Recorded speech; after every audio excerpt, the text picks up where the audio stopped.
Hello viewers, मैं रवि आप सभी का स्वागत करता हूं बजट गार्डनिंग चैनल पे। सो फ्रेंड्स, ये जो हमारा वाइट रोज प्लांट है जिसका नाम जॉन एफ कैनेडी है, आज हम इसको पॉट में शिफ्ट करने वाले हैं। मैंने जब से नर्सरी से लाया हूं इसे, जिस पॉली बैग में उन्होंने लगा कर रखा था नर्सरी वालों ने, उसी में है अभी तक, और आज हम इसे शिफ्ट करेंगे। जब मैं इसे परचेज करके लाया था तो इस एक सिर्फ कली लगी हुई थी। अब ये पूरी तरह ग्रो कर चुकी है। ये एक मीडियम साइज रोज है। इसके फ्लावर्स हाइब्रिड टी बड़े रोजेस की तरह बड़े नहीं होते हैं, और ना ही फ्लोरीबंडा जैसे छोटे फूल होते हैं। ये एक मीडियम साइज रोज है। आप देख सकते हैं उन्होंने एक पॉली बैग में और चावल के जो छिलके होते हैं उस पे लगा रखा था। नीचे एक रूट बॉल भी है जो मिट्टी में लगी हुई होती है, और अभी आप इसको देख रहे हैं कि इसके तने में काफ़ी ज़्यादा नए ब्रांचेस निकल रहे हैं। तो बस मैंने ये प्लांट को अभी तक बर्ड को इसलिए रख रखा था ताकि मुझे आपको इस फूल का साइज और कलर दिखाना था।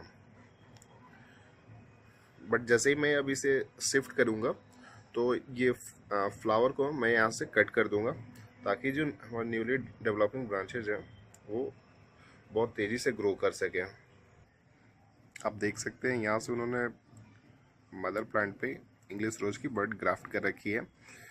और ग्राफ्ट करने के लिए ये लोग करते क्या है, जैसे नर्सरी वाले एक जो हमारी वाइल्ड रोजेज होती है जिसपे फूल नहीं आते, सिर्फ कांटे और पत्तियां होती है, उनको as a mother plant use करते हैं। और उस पर एक मतलब 6 इंच के बाद एक कट लगाते हैं टी शेप में, और उस पर इंग्लिश रोजेस की बर्ड को ग्राफ्ट कर देते हैं और उन्हें फिर ग्रो करने देते हैं।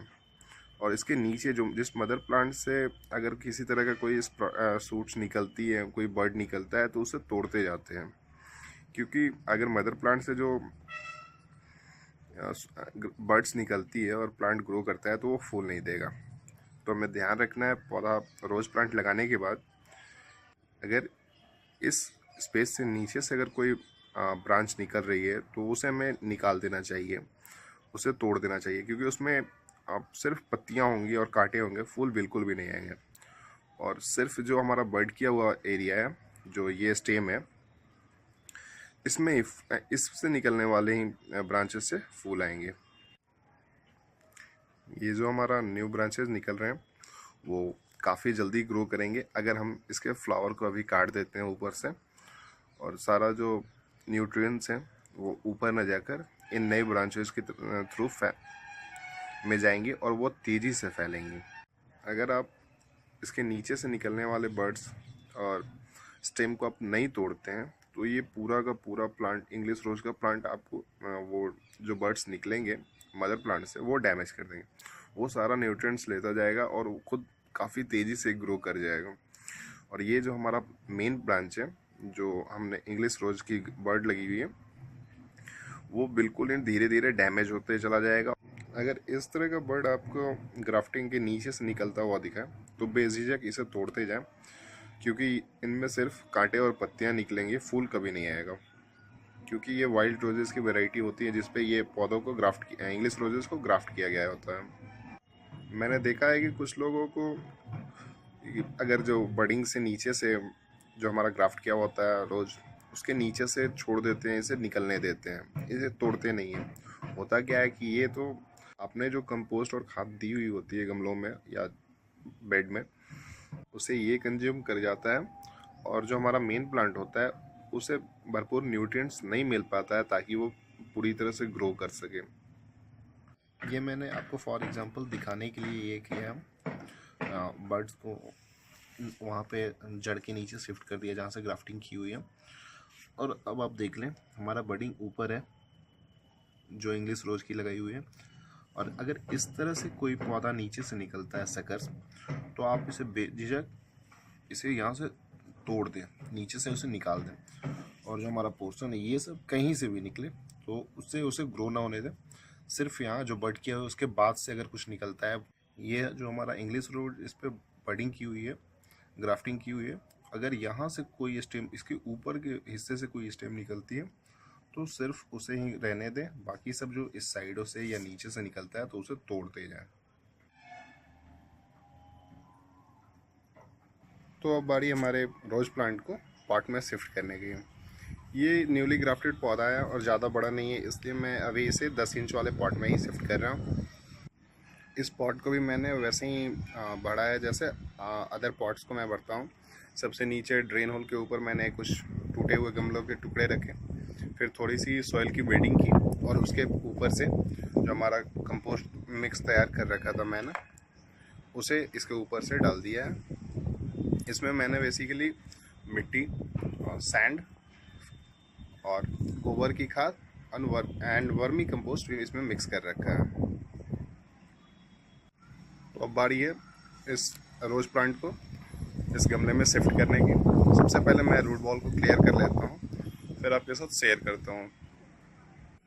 जैसे मैंने वीडियो के स्टार्टिंग में आपसे शेयर किया था, ये रोज़ प्लांट वो थोड़ी सी मिट्टी में लगाते हैं और उसके बाद वो चावल के छिलके इसके आसपास जिस पैकेट में वो लगाते हैं पॉलीथीन बैग में, उसमें डाल देते हैं ताकि मॉइस्चर बना रहे, बार बार इन्हें पानी ना देना पड़े और मिट्टी हमारी ड्राई ना हो।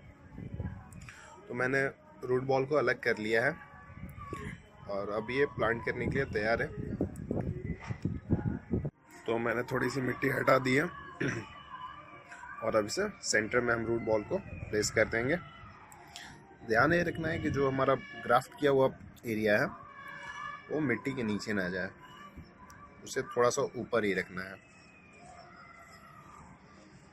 ताकि जब हम इसके नीचे से सकर्स निकले, नए बर्ड्स निकले, तो हम उन्हें नीचे से तोड़ते जाएं।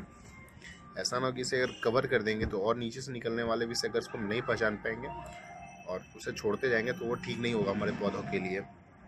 तो हमारा मिट्टी भरने का काम पूरा हो गया है और हम थोड़े थोड़े साइडों से इसे दबा देंगे ताकि मिट्टी बैठ जाए और एयर पॉकेट्स जो इसके अंदर बने हुए हैं वो ख़त्म हो जाए।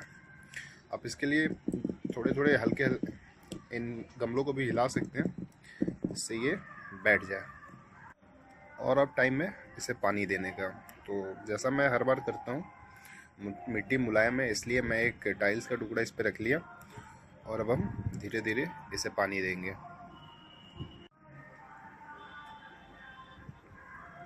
धीरे धीरे इसमें पानी देते जाएंगे और फर्स्ट टाइम जब पौधे को शिफ्ट करते हैं तो उसे पूरा भर दें और वो पूरा का पूरा धीरे धीरे सोख लेगा मिट्टी पूरे पानी को।